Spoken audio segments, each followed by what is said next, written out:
Companions, on this walk, I had, to me, a very special experience.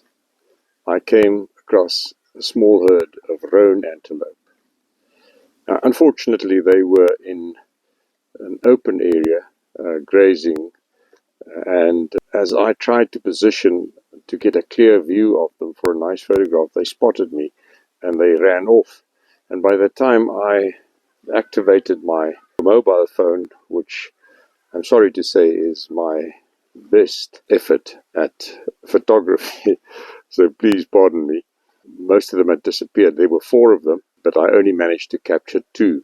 The reason for these relatively small groups, apart of course from single wandering males, may have to do with some form of the disturbance, either past or present, possibly poaching.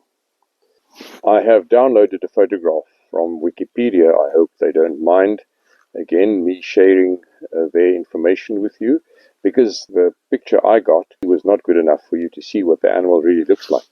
It's a female. You can see that from the more slender build and the thinner horns. And now you can see it's got these curved back horns like a sable. They're shorter than a sable. The longest recorded, I believe, is about 1 meter, whereas a sable goes quite a bit longer. But they're sharp and powerful, and they're deadly weapons. They've got these long ears which curve peculiarly forward. But it's a little bit misleading because at the tip of the ear they have a tuft of hair which makes it look longer than what it actually is. They're quite stockily built. That makes them look sometimes smaller than, for instance, a kudu, which has got quite a bit longer legs. The maximum weight of a kudu bull is around 270 kilograms. A sable, 240. A wildebeest, 260. A roan can go over 300 kilograms. So it's actually the second largest antelope on the African savanna after eland. Now, for you to get an idea, one of my cows, and I've got medium-sized cows on my farm, and they typically weigh between 400 and 450 kilograms.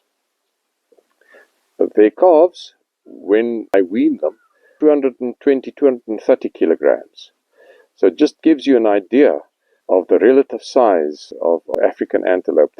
The roan are not on the international endangered species list, but in certain areas they are fairly rare, and this includes the southern parts of Africa. Now, I have been noticing their spoor. Their spoor is slightly bigger than a sable, more rounded, about the size of a good-sized wildebeest. If one didn't know that there were roan around, you would be forgiven to mistake their spoor for a wildebeest. I also noticed places where they had grazed. Now, roan is peculiar in one sense. They prefer long grass, and they graze delicately from the tops of the grass. Nip off the seeds at the top and then graze down. If you find this kind of pattern, you can be fairly sure there are roan around.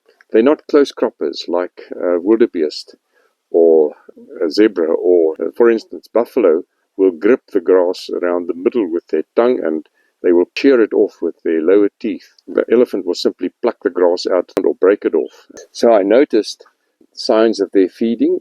So, roan, to get to these long grasses, they prefer fairly open savanna with grass and good water. And that supports their unique feeding pattern. Roans have a social structure that consists of a breeding herd, and the breeding herd has a lead female. The rest of the breeding herd will follow her, 12 to 15 individuals in a herd, breeding females and young, and the leading female will lead them to better areas of grazing and water. And even if there's a bull with them, the bull will follow the lead female. Now, the bulls, once they become sexually active, they leave the breeding herd and they form bull herds, which are not as stable as the breeding herds, because once the bulls mature, they leave and they start wandering around alone, and then they may try to take over an area from a dominant bull, or simply wander on. The bull herds almost never contain mature bulls or older bulls. The bulls will take an area which they will dominate, but they don't defend the area. They defend the females that come into the area from the attentions of other bulls that also come into the area. But they will tolerate another bull as long as it shows submission and doesn't want to interfere with the females. But the moment it challenges, then they get into fights, and these fights can be vicious and they can last for hours.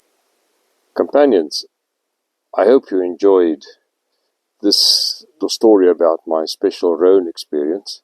Very brief, but I really enjoyed it.